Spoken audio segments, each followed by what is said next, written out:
Okay, members, the informal meeting of the Richmond City Council will now come to order. Madam Clerk, if you would provide the chamber emergency evacuation announcement followed by the roll call. Upon activation of the emergency alarm signal, all persons should immediately exit the building. Please use the exits to the left or right front of the council chamber or the east or west stairwell outside the rear doors of the chamber. Do not use elevators or escalators. After exiting the building, proceed down 9th Street and enter the assembly area located in the former public safety building parking lot. Able persons should assist visually and hearing impaired visitors with exiting the building. And Madam President, for the record, all members are in attendance this evening, and with the exception of Councilor Lynch and Vice President Jordan. You do have a quorum. Thank you, Madam Clerk. Let's proceed with the docket review. Starting with the consent agenda, item number 1, ordinance 2024-312. This paper was amended at the July 28th council meeting. Is currently being retained on this evening's consent agenda. Item 2, ordinance 2025-014, Planning Commission recommended a continuance, so this item is to be continued to the Tuesday, October 14th council meeting. Item 3, ordinance 2025-025, Planning Commission recommended a continuance, so this item is to be continued to the September 22nd council meeting. Item 4, ordinance 2025-032, Finance recommended approval for this paper. However, this paper is to be continued to the September 22nd council meeting.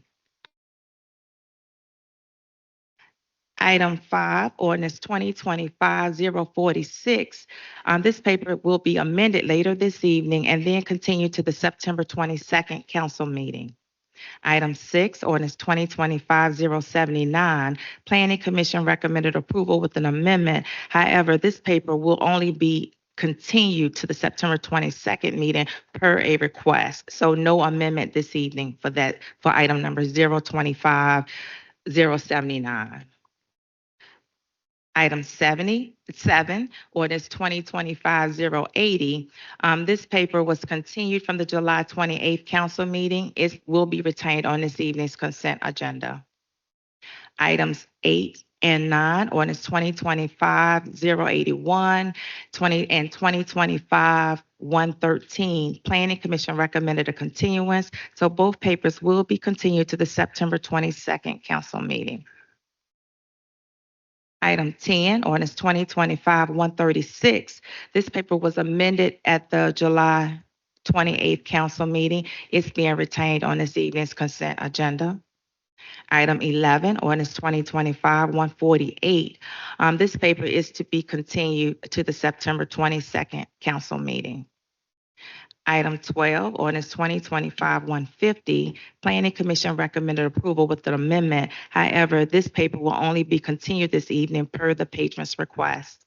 To the Madam Clerk, if you would hold 1 second. Yes. Okay. Could you cut your mic? Okay. All right.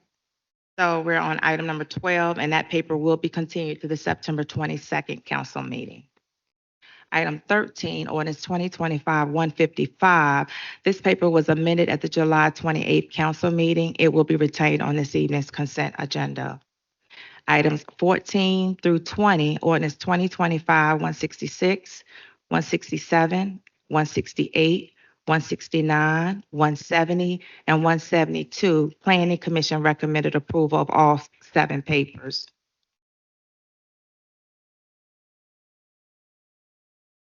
Item 21, ordinance 2025-173, Planning Commission recommended approval. However, this paper will be continued to the Tuesday, October 14th council meeting per a request. Item 22, ordinance 2025-174, Planning Commission recommended a continuance, so this item is to be continued to the October 14th council meeting. Items 23 through 30, ordinance 2025-175, 176, 177, 178, 179, 180, 181, and 182. Planning Commission recommended approval. Item 31, Resolution 2025-R020, Organization Development Standing Committee recommended approval. On the regular agenda, we have one item, and that's item 32, ordinance 2025-188, Organization Development Standing Committee recommended approval, and this item will be retained on this evening's regular agenda. And Madam President, those are all the items on this evening's docket. Thank you, Madam Clerk. Councilmember Trammell? Thank you, Madam President. RJ has explained something that I didn't fully understand. Thank you. Councilmember Robertson? Yes, I'm trying to follow where we are on orders number 2025-173 North Lombardi. Is that on the docket? Item number 21, ordinance 2025-173. Is that correct? It's being continued to October 14th per a request.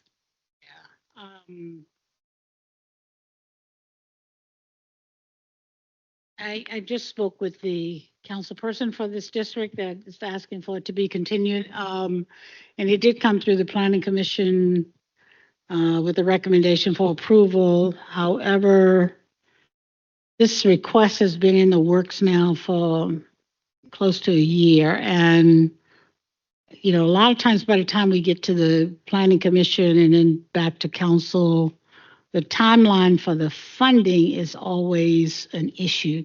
Due to the timeline, there was a missed opportunity at the city, and this is the opportunity to try to get this approval by the state in order to get financing through low income tax credits to make this happen.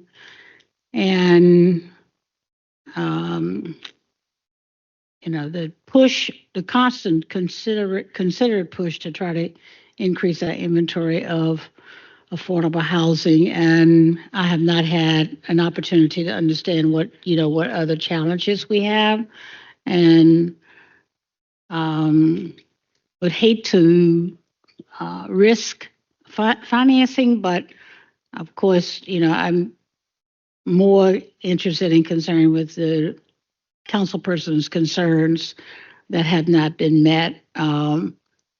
If we could have a little bit of dialogue on it, if she's willing to share, just if there's anything we can do to try to resolve that. Thank you, Councilwoman Robertson. You know, this is a very visible project in the district, and there's a lot of interest. And so I'm looking forward to having additional conversations with the team. The goal is to just ensure that, you know, that there is visibility and understanding. But, you know, so that's the objective. It's within the district. It's the gateway project. It's an important space.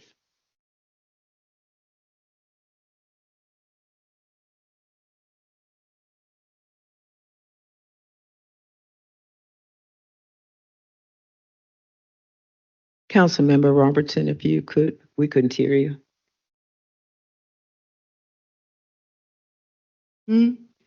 Could not hear you, I'm sorry. No, I've already said the reason why I'm asking the question. I wasn't aware of, I mean, when it has gone through the processes, this is the first time that I've learned that we need to, and I never will stand in the way of the district needing more time to share with the constituents. But I am just raising the concern that this project has been trying to put together financing for over a year now, and this is the last opportunity to try to get the necessary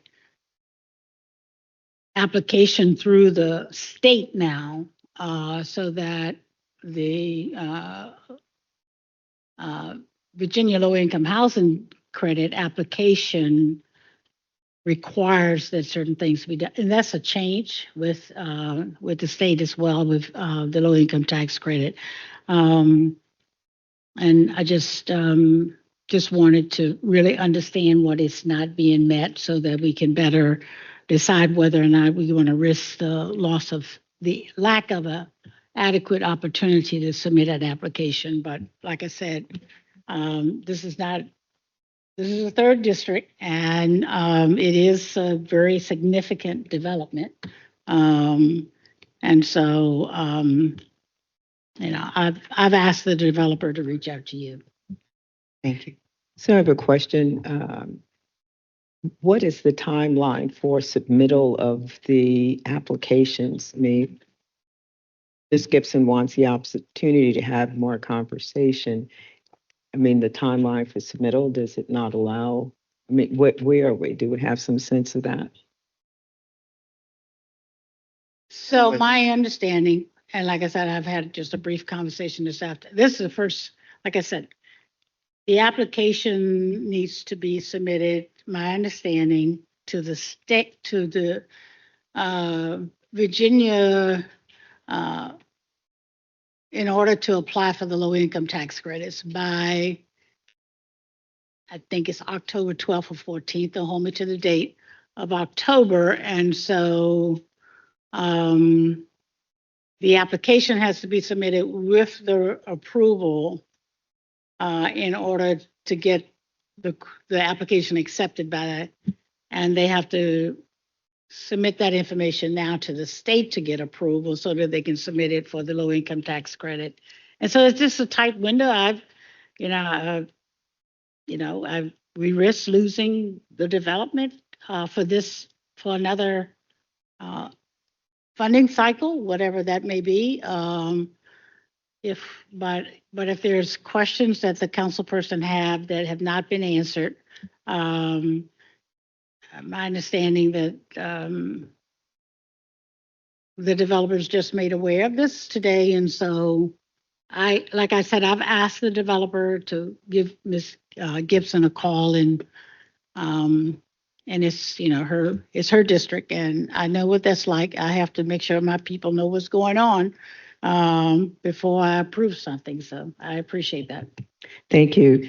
Councilmember Gibson, given Councilwoman Robertson's statement about possibility for application, could this be continued to the next, to give you the opportunity, you say, and I understand, having a greater community conversation, and if it got continued to September 12th, would that give you enough time? If I'm open to doing that, if we can understand it. I mean, if I don't want to have to continue it again, but with the understanding it may have to continue it again, then I'm fine to do that. Okay, so if we were able to continue it to the 22nd, that would allow for your community conversation, but also allow time to get in by the October due date. Is that Yes. correct? Yes. You would be amenable I to mean, that? I hope, let's make that the date in hopes that that timeline will work. Okay. Okay, if that works, let's give it a shot. Yes. Yes. Thank you. Thank you. All right, so item number 21, ordinance 2025-173 will now be continued to the September 22nd council meeting instead.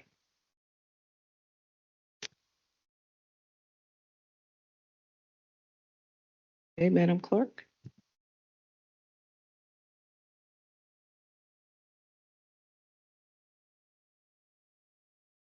And Madam President, would you like to move on to the next item? Yes, please. I'm The sorry. next item is consideration of the Civilian Review Board appointments. Thank you.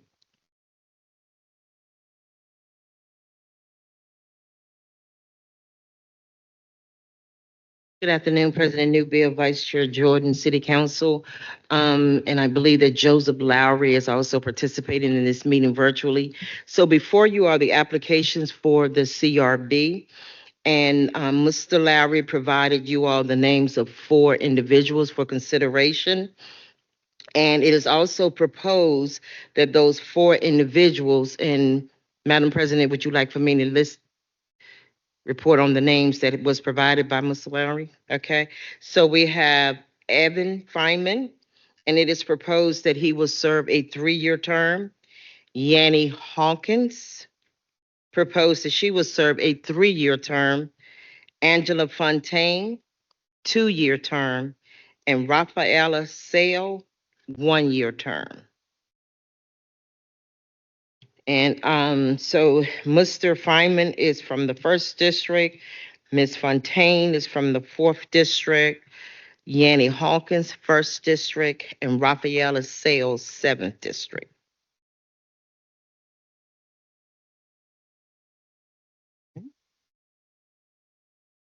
And Council, this is RJ Warren, Council Chief of Staff, just to provide you all some more context here.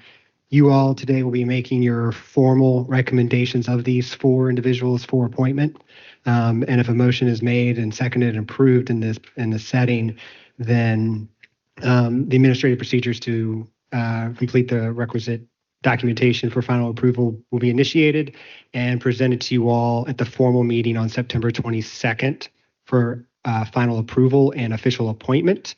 And just to note, resolution number 2025-R020 must be adopted first to establish the policies and policies and procedures of the board before making final appointments, and that is on tonight's consent agenda. So that will be approved tonight, and then you all can move forward with the formal appointment at the 22nd formal meeting. But in this setting, we will need a motion and a second to officially recommend these 4 individuals.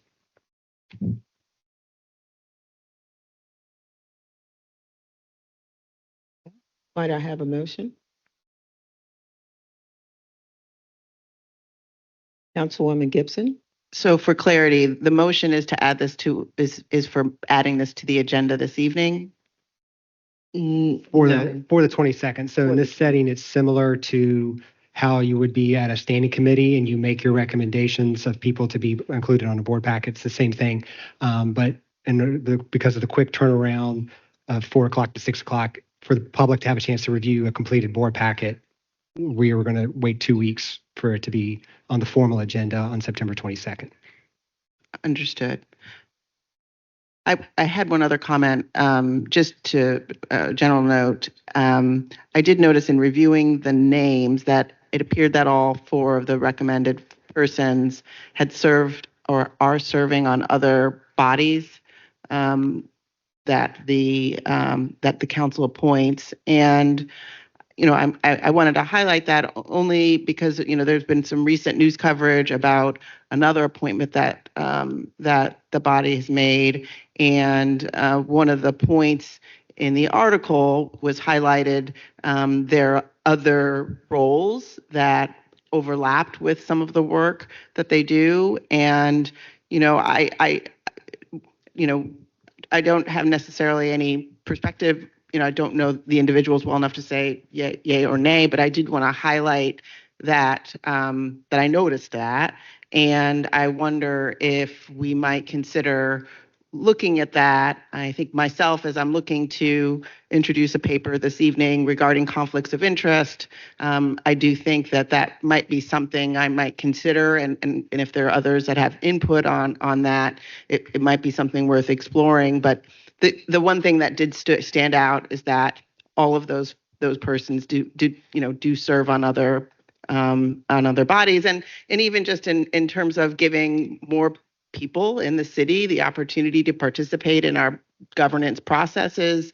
I might have preferred to consider candidates that were not already or in other roles.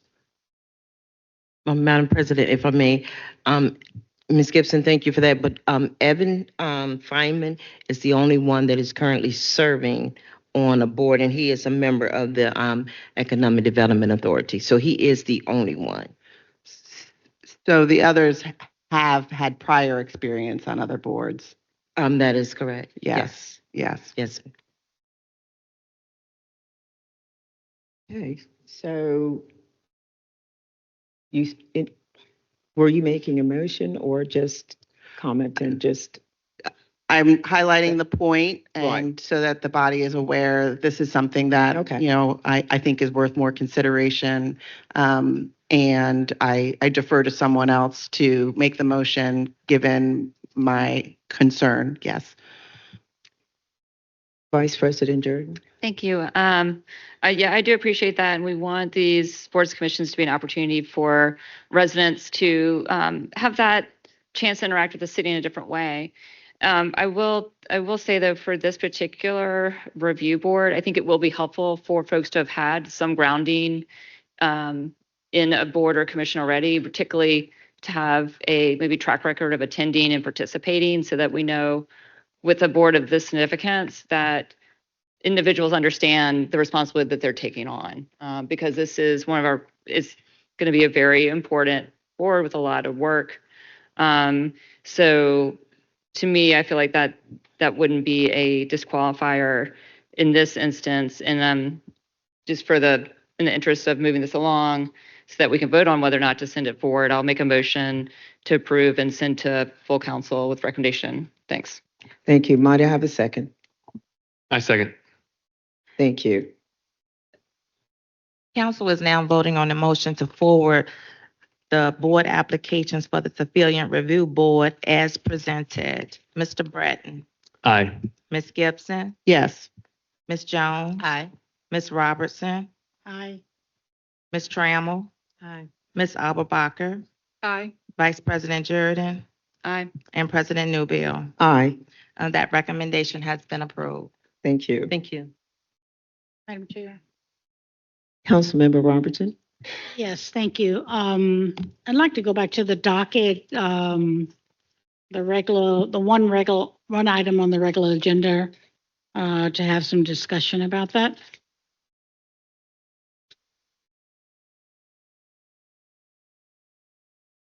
Some discussion about it? Some discussion about it now versus when we do public hearing? Yeah, I'd like to have some discussion about it. now, Okay. Because I think All that right. will help us Yes. before we get to the Okay. regular agenda. I mean, the regular meeting at 6. So I just wanted to, first of all, acknowledge a lot of work that has been done since the last OD meeting that we had Monday. In addition to a lot of work that was done prior to Monday, I did and have an opportunity to meet with the administration on Friday. I think we had a very meaningful meeting, a good coming together of the minds to recognize the significance of the current ordinances that are still on the books, and to also acknowledge the significant unfortunate position, first of all, that the Grimm family find themselves in, first of all. Secondly, looking at ways that we can correct and make changes to strengthen the existing ordinance. After quite a bit of lengthy conversation and exploration, I want to thank Mr. Donald and Thad and Ms. Lawson for being a part of that effort, and RJ as well for the wonderful support that he has given throughout this past few weeks on communicating back with us and setting up meetings and trying to understand exactly what the challenges are and how to make corrections to some of those ordinances that need some additional work done to them. I would ask him if he would just elaborate on what we agreed to, the letter that was sent out, and then I'll follow up with some final comments, Madam Chair, if that's okay. Yes. Based on conversations had on Friday, there will be moving forward tonight on the restitution payment with ordinance 2025-188. And I believe we had collaborative conversations on Friday on how to move forward with additional work to be done on vague legislation that has caused some confusion between City Council and City Administration, as well as future work that can be done together to provide funding for affordable housing. And the intent of prior legislation to provide dedicated funding. And I will conclude with that and allow anyone from City Administration or the President to defer who should be anyone else to address this matter. Thank you. And again, I want to thank Council Chief of Staff and his support staff for the work that they've done, and the administration, Mr. Donald, the work that you've done and your team that have done to get us to where we are. Where we are at the present time, I hope all of council members received a letter that was sent out on Friday afternoon, elaborating on the two new ordinances will be drafted. Once they are drafted and presented to council and council adopts them, the current ordinances will be withdrawn. The new ordinance that we expect to receive will address how we go about reinstituting delinquent sales. There may be significant changes. One of the concerns that we have is that if you have people that legitimately are trying to pay their taxes and for reasons out of their control, they can't keep up with the increased assessment values at the rate that they're having, that the city wants to be responsible in that way to try to do the best we can to prevent the delinquent sales. It's kind of counterproductive to depend upon delinquent sales as a source of revenue, dedicated source of revenue, if it's in the process of selling off people that can't afford to pay real estate taxes because they honestly just can't, not because they aren't putting forth an effort and can't keep up with assessment values. That's one of the consideration that will be given in the new ordinance that will be coming before you. In the second ordinance, we're going to separate the two sources of resource revenues. The second one will address the roll-off, which we have a report from the Davenport fiscal agent that we all have seen that gives a good projection of what kind of revenue we would be speaking of there. The second ordinance will deal with the roll-off being a dedicated source of revenue for no other use, no other option as it relates to funding affordable housing. It will have some more detailed languages as it relates to the administration of such, and both the administration and out of the discussion we had on Friday, agree to those terms and conditions. We look forward to moving forward. We'll continue to enhance the development that has been done, the investment that has been done. We got a decent report as well as it relates to the amount of money that had been invested in affordable housing over the past 5 years. I want to commend the council members that have been here for the past 5 years, that the work that we have done to continue to move that agenda, and commend the Vula administration for the continuation of looking at solid, sustainable ways to continue that funding. And I voted in opposition to this paper when it came before OD, but based on the accomplishments and the promises and the new ordinances that will be done, and we've made a commitment that all of this will be taken care of in 30 days. And it appears to me that the administration will be making a lot of progress toward that effort. I plan to support this ordinance this afternoon and would ask for council support. Thank you. Thank you. Councilwoman Trammell? Thank you, Madam President. That was a lot. I mean, everything that she said, I mean, it's important, but that's a lot of what she said that we don't have, did you say that you sent that out in a letter, what you just said about everything? Because I don't remember seeing it. And are we going to, I thought what we're going to be voting on tonight was just only thing we're going to be voting that's on the regular agenda was just about giving the money to Mr. Grimm, right? You're correct, Okay, Councilwoman but then Trammell. she was talking about, when is all about? That's for the Did she future. talk about this? Because I couldn't hear everything she was saying. Are we talking about how much money that she has already been put into affordable housing? How many years? How much money? How has it been spent? What district per se? Do we have all of that? Will we get all of that, Madam President? That's all I was trying to ask last week. I am pretty confident we can get that information that we don't have in this moment. But we should be able to get that information, how much was put in. And I think Councilwoman Robertson was referencing and commending council for the amount that's been put in. But to your point, then how has it been expended? We should be able to get that information. And then it was also brought up about the tax sale of delinquent properties. I know the city has always helped people that have gotten behind, like I thought I had the paper with me.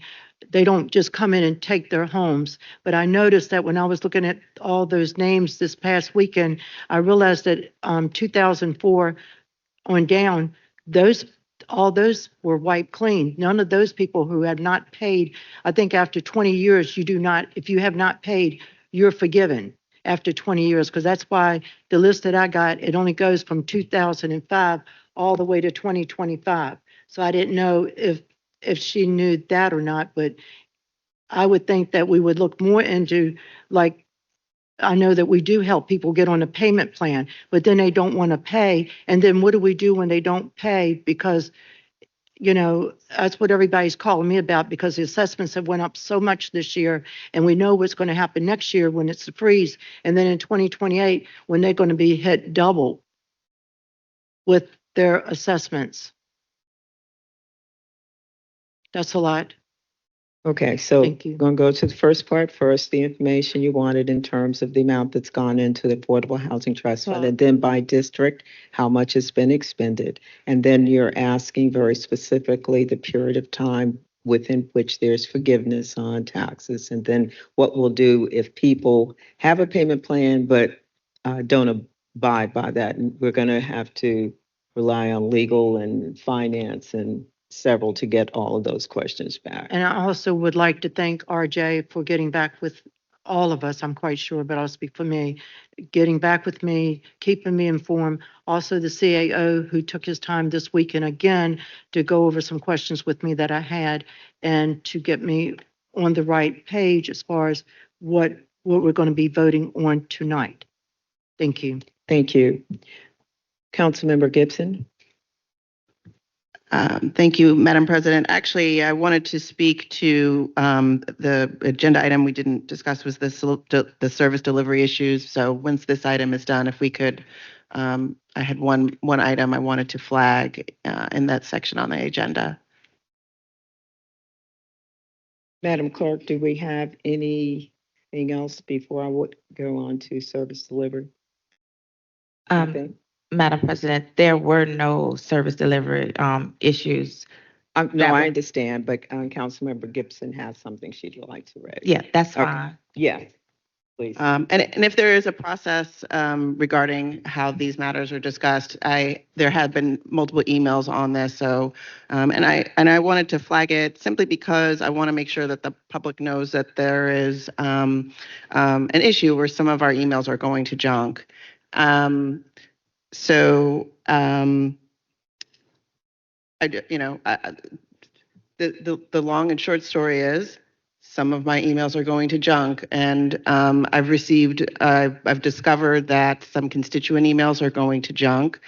There was an article in the paper not long ago about our FOIA process, and one of the things highlighted in that email was that a FOIA request went to junk. Right now I'm looking at my junk folder, and there's actually an email from the RRHA commissioner in my junk folder. And so, obviously we all get many emails, and we're not perfect, but we do our best to try to respond. But it becomes an additional challenge when I have to remember to check both my inbox and my junk mail. And then, unfortunately, junk mail is then deleted after a certain amount of time. And my hope is to get those emails back, because I do think it's important to have those records. And obviously want to ensure that we are doing the best that we can to be responsive. But, and I'm not sure too, just in terms of the legality of having emails be deleted. But either way, I just wanted to formally make it known that we have a junk mail, what I believe to be issue. And I believe that all of us are getting emails in our junk. So thank you, Ms. Gibson. I see Mr. Todd in the audience and certainly would like to ask for your assistance at some point to certainly come back to the body after taking a look at this. We'll put it on for service delivery issues to be addressed. So thank you.